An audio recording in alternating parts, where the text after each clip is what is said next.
આજનો વિડીયો છે ભાવ। તો મિત્રો માતાજીને ખાલી ભાવ જ જોઈએ છે।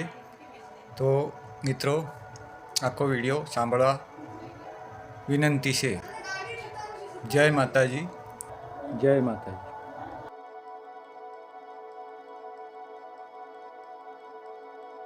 માતાજીને મોટા દાન, સોના ચાંદી, ભવ્ય આરતી કે મોટી ભીડ નથી જોઈએ। માતાજીને તો માત્ર સાચો ભાવ જોઈએ, દિલમાંથી નીકળેલો ભાવ। કારણ કે જ્યાં ભાવ છે ત્યાં ભગવાન હાજર છે, અને જ્યાં દેખાવ છે ત્યાં માત્ર અવાજ છે, પરંતુ આશીર્વાદ નથી। ભક્તો, આપણે રોજ મંદિર જઈએ છીએ, દીવો કરીએ છીએ, ફૂલ ચઢાવીએ છીએ, પણ એક પ્રશ્ન આપણા દિલને પૂછવો જોઈએ કે શું આ બધું ભાવથી કરીએ છીએ કે માત્ર રીત રૂપે? કારણ કે માતાજી તો આપણી આંખ નહીં પરંતુ આપણી લાગણી જુએ છે, આપણી જીભ નહીં પરંતુ આપણી નિયત જુએ છે। ખડોલધામ અમૃત બાપાની મેલેડીમાં બેસીને જો ભાવથી એક જ માં બોલાય તો જીવનના વર્ષો જૂના દુખડા પણ ઓગળી જાય છે।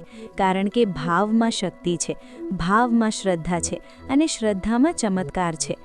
જે ભક્ત મુશ્કેલીમાં પણ માતાજી પર વિશ્વાસ રાખે છે તે ક્યારેય એકલો નથી પડતો, કારણ કે માતાજી ત્યાં જ ઊભા હોય છે જ્યાં ભક્તનો ભાવ સાચો હોય। કેટલાક લોકો કહે છે કે હું તો ગરીબ છું, હું શું ચઢાવું? પરંતુ માતાજી કહે છે કે તું તારો ભાવ ચઢાવ, તારા આંસુ ચઢાવ, તારી સાચી પ્રાર્થના ચઢાવ, એ જ મને સૌથી પ્રિય છે। જીવનમાં સુખ આવે ત્યારે માતાજીને યાદ કરવું સરળ છે, પરંતુ દુઃખમાં પણ જો માતાજી પર વિશ્વાસ ન તૂટે તો સમજવું કે ભાવ પક્વ થયો છે। ખડોલધામમાં આવનારા ઘણા ભક્તોએ અનુભવ કર્યો છે કે જ્યાં દવા કામ નથી કરતી ત્યાં ભાવ કામ કરે છે, જ્યાં શબ્દો ખૂટે છે ત્યાં આંખોના આંસુ બોલે છે, અને ત્યાં માતાજી તરત સાંભળે છે। ભક્તો, ભાવ વિના ભક્તિ ખાલી છે, અને ભક્તિ વિના જીવન ખાલી છે। તેથી રોજ સવારમાં 1 મિનિટ આંખ બંધ કરીને માતાજીને ભાવથી યાદ કરો। કોઈ માંગણી વગર માત્ર આભાર માનો, કારણ કે આભાર માનવામાં પણ મોટો ભાવ છુપાયેલો છે।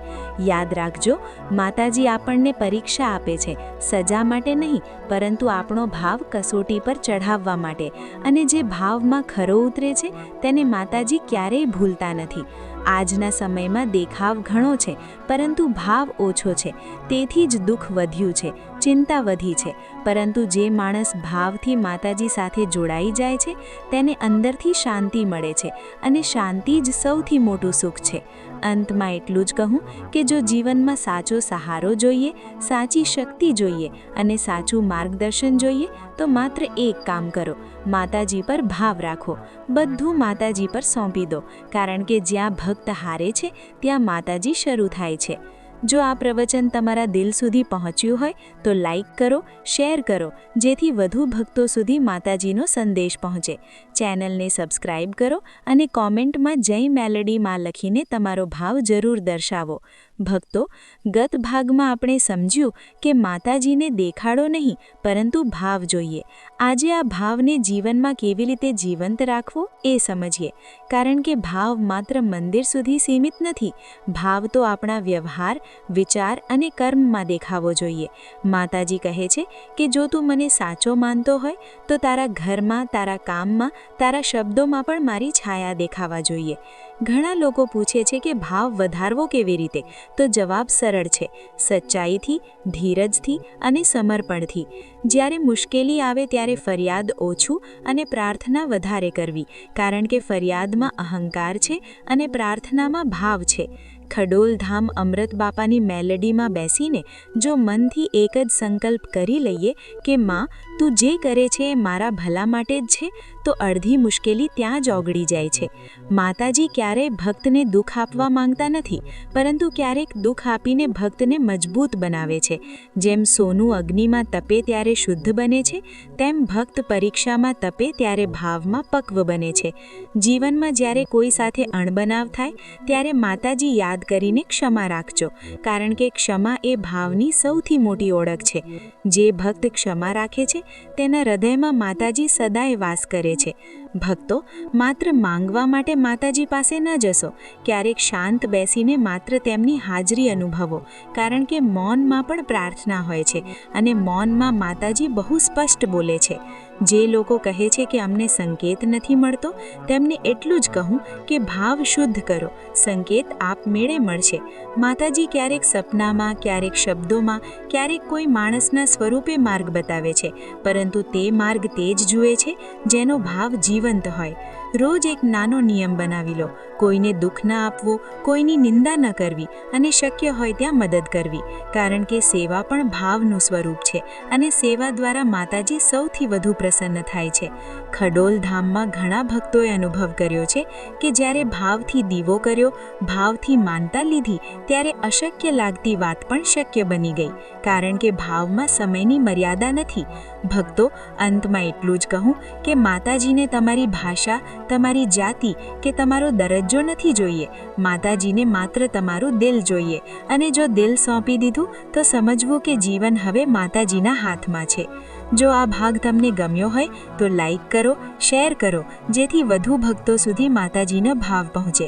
ચેનલને સબસ્ક્રાઇબ કરો અને કોમેન્ટમાં જય મેલેડીમાં લખીને તમારો ભાવ જરૂર દર્શાવો. ભક્તો, આજના ભાગમાં આપણે સમજીએ કે ભાવની સાચી કસોટી ક્યારે થાય છે, કારણ કે સુખમાં તો બધા માતાજી યાદ કરે છે, પરંતુ દુઃખમાં પણ જેનો ભાવ અડગ રહે છે તે જ સાચો ભક્ત કહેવાય. જ્યારે જીવનમાં અચાનક મુશ્કેલીઓ આવે, અપમાન સહન કરવું પડે કે પોતાની અપેક્ષા તૂટે, ત્યારે મન કહે છે કે બધું છોડીને દઈએ, પરંતુ એ જ ક્ષણે જો માતાજી યાદ આવે અને આંખમાંથી એક આંસુ સાથે "માં તું જાણે છે" નીકળે, તો સમજવું કે ભાવ જીવંત છે. માતાજી ક્યારેય ભક્તને એકલા નથી મૂકતા, પરંતુ ક્યારેક પાછળ ઊભા રહીને ભક્તને પોતે ચાલવાનું શીખવે છે, જેથી ભક્ત અંદરથી મજબૂત બને. ખડોલ ધામ અમૃત બાપાની મેલેડીમાં ઘણા ભક્તોએ અનુભવ કર્યો છે કે જે વાત વર્ષોથી અટકી હતી તે માત્ર એક સાચી માનતા અને ભાવભરી પ્રાર્થનાથી પૂર્ણ થઈ ગઈ, કારણ કે ભાવમાં સમયની મર્યાદા નથી. ભક્તો, ઘણીવાર આપણે કહીએ છીએ કે માતાજી સાંભળતા નથી, પરંતુ સાચી વાત એ છે કે આપણો ભાવ ખંડિત હોય છે. આજે પ્રાર્થના અને કાલે શંકા, આજે વિશ્વાસ અને કાલે ફરિયાદ. આવા ભાવથી આશીર્વાદ મોડું પડે છે. માતાજીને અડગ ભાવ ગમે છે, જે પવનમાં પણ દીવો બુઝવા દે નહીં એવો ભાવ.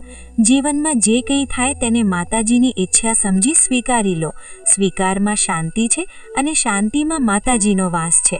જે ભક્ત પોતાનો અહંકાર છોડે છે તે જ માતાજીને નજીકથી અનુભવે છે, કારણ કે અહંકાર દિવાલ છે અને ભાવ પુલ છે. ક્યારેક માતાજી ભક્તની ઈચ્છા પૂરી નથી કરતા, કારણ કે માતાજીને ખબર હોય છે કે આ ઈચ્છા પૂરી થશે તો ભક્ત ભટકી જશે. તેથી જે ન મળે તેને પણ માતાજીનો પ્રસાદ સમજી સ્વીકારજો. ભાવ માત્ર બોલવામાં નથી, ભાવ તો સહનશીલતા, સંયમ અને સચ્ચાઈમાં છે. જે ભક્ત બીજાના દુઃખમાં દુઃખી થાય છે અને બીજાના સુખમાં ખુશ થાય છે, તે ભક્ત પર માતાજીની વિશેષ કૃપા રહે છે. અંતમાં એટલું જ કહું કે જો જીવનમાં કોઈ ચમત્કાર જોઈએ તો બહાર નહીં, અંદર જુઓ, ભાવ જગાડો, કારણ કે જ્યાં ભાવ જાગે છે ત્યાં માતાજી પોતે પ્રગટ થાય છે. જો આ ભાગ તમને સ્પર્શ્યો હોય તો લાઈક કરો, શેર કરો, જેથી વધુ ભક્તોના દિલમાં ભાવ જાગે. ચેનલને સબસ્ક્રાઇબ કરો અને કોમેન્ટમાં જય મેલેડીમાં લખીને તમારો ભાવ જરૂર દર્શાવો. ભક્તો, આજના ભાગમાં આપણે સમજીએ કે ભાવને દૈનિક જીવનમાં કેવી રીતે સ્થિર રાખવો, કારણ કે ભાવ ક્ષણિક ન રહે, પરંતુ જીવનશૈલી બને તો જ માતાજીની કૃપા સતત વરસે છે. ઘણીવાર આપણે પ્રાર્થના કર્યા પછી તરત જ દુનિયાના વિચારોમાં ફરી જઈએ છીએ, પરંતુ માતાજી કહે છે કે પ્રાર્થના પછી પણ વિશ્વાસ રાખવો એ જ સાચો ભાવ છે. જે ભક્ત રોજ સવારમાં અને રાત્રે સૂતા પહેલાં માતાજીને યાદ કરે છે તેને દિવસભર અજાણી શક્તિ સહારો આપે છે. ખડોલ ધામ અમૃત બાપાની મેલેડીમાં કરવામાં આવેલી એક નાની માનતા પણ મોટા સંકટ ટાળી શકે છે, કારણ કે માતાજી માટે માત્ર કદ નહીં પરંતુ ભાવ મહત્વનો છે. ભક્તો, જીવનમાં જે મળ્યું છે તેનું માન રાખો અને જે નથી મળ્યું તેનું રડવું છોડો, કારણ કે સંતોષમાં ભાવ છે અને અસંતોષમાં દુઃખ છે. માતાજીને પ્રસન્ન કરવા માટે મોટા ઉપવાસ કે કઠિન વિધિ જરૂરી નથી, પરંતુ સત્ય બોલવું, ન્યાયથી કમાવું અને કોઈને છેતરવું નહીં એ સૌથી મોટી પૂજા છે. જ્યારે ભક્તનો વ્યવહાર શુદ્ધ થાય છે ત્યારે પ્રાર્થના આપમેળે અસરકારક બને છે. માતાજીને સૌથી વધુ દુઃખ ત્યારે થાય છે જ્યારે ભક્ત મંદિર બહાર આવીને ખોટું કરે છે અને અંદર જઈને સાચું બનવાનું નાટક કરે છે. ભાવ એટલે અંદર અને બહાર એક સરખું હોવું. જીવનમાં દુઃખ આવે ત્યારે માતાજીને દોષ ન આપતા એમ કહો કે માં, મને આ દુઃખ સહન કરવાની શક્તિ આપ. કારણ કે શક્તિ માંગવી એ પરિપક્વ ભાવ છે. જે ભક્ત પોતાનો દુઃખ માતાજીના ચરણોમાં મૂકી દે છે તે હળવો થઈ જાય છે અને હળવા દિલમાં માતાજી સહેલાઈથી વસે છે. આજે જો કોઈ તમારી સાથે ખોટું કરે તો બદલો લેવાની જગ્યાએ માતાજીને સોંપી દો, કારણ કે ન્યાય કરવો માતાજીનું કામ છે. આપણું કામ માત્ર ભાવ રાખવાનું છે.